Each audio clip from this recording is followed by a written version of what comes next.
mahasiswa harus dilindungi karena mereka adalah bagian penting dari masyarakat dan memiliki peran strategis dalam pembangunan. Perlindungan terhadap mahasiswa mencakup aspek hukum, sosial, akademik, dan psikologis. Pertama, sebagai agen perubahan, agent of change, mahasiswa memiliki peran strategis dalam menciptakan perubahan sosial, politik, dan ekonomi. Mereka sering menjadi motor penggerak reformasi, baik dalam kampus maupun di masyarakat luas. Contoh, banyak peristiwa besar dalam sejarah Indonesia, seperti Reformasi 1998, digerakkan oleh mahasiswa. Alasan perlindungan, karena mereka sering terlibat dalam aksi atau menyuarakan kritik. Mahasiswa rentan terhadap represi, kekerasan, atau kriminalisasi, maka mereka harus dilindungi agar dapat menyuarakan pendapat mereka. Kedua, masih dalam masa pendidikan dan tumbuh kembang. Mahasiswa umumnya berusia muda, 18 sampai 25 tahun. Berada dalam masa transisi dari remaja ke dewasa. Mereka masih dalam tahap pencarian jati diri, pengembangan intelektual, dan karakter. Alasan perlindungan.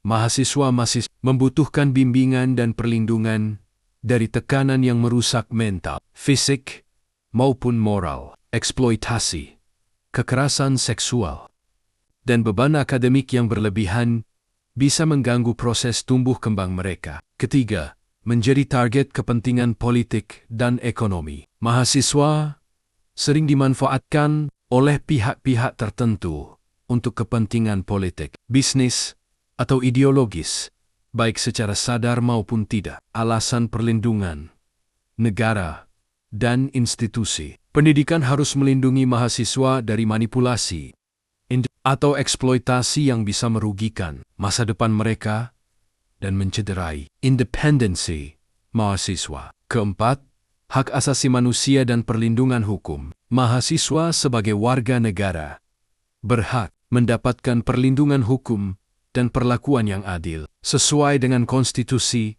dan undang-undang. Contoh, Pasal 28E Undang-Undang Dasar 1945 menjamin hak untuk menyampaikan pendapat, berkumpul, dan berserikat. Kelima, lingkungan kampus yang rentan terhadap kekerasan dan diskriminasi. Kampus tidak selalu menjadi tempat yang aman. Terdapat kasus kekerasan seksual, diskriminasi, intoleransi, hingga perundungan akademik bullying. Keenam, kesejahteraan dan akses pendidikan yang adil. Banyak mahasiswa berasal dari latar belakang ekonomi menengah ke bawah. Mereka rentan terhadap putus kuliah karena faktor ekonomi, kesehatan mental, atau tekanan sosial. Alasan perlindungan, negara harus menjamin akses pendidikan yang adil dan setara melalui beasiswa, fasilitas kesehatan mental, asrama, serta layanan konseling dan pendampingan karier. Ketujuh,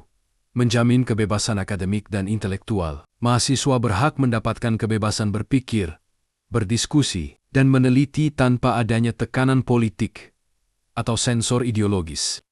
Mahasiswa harus dilindungi karena mereka adalah kelompok strategis dalam pembangunan bangsa yang berada dalam masa perkembangan, rentan terhadap tekanan sosial dan politik, serta memiliki hak konstitusional yang harus dijaga.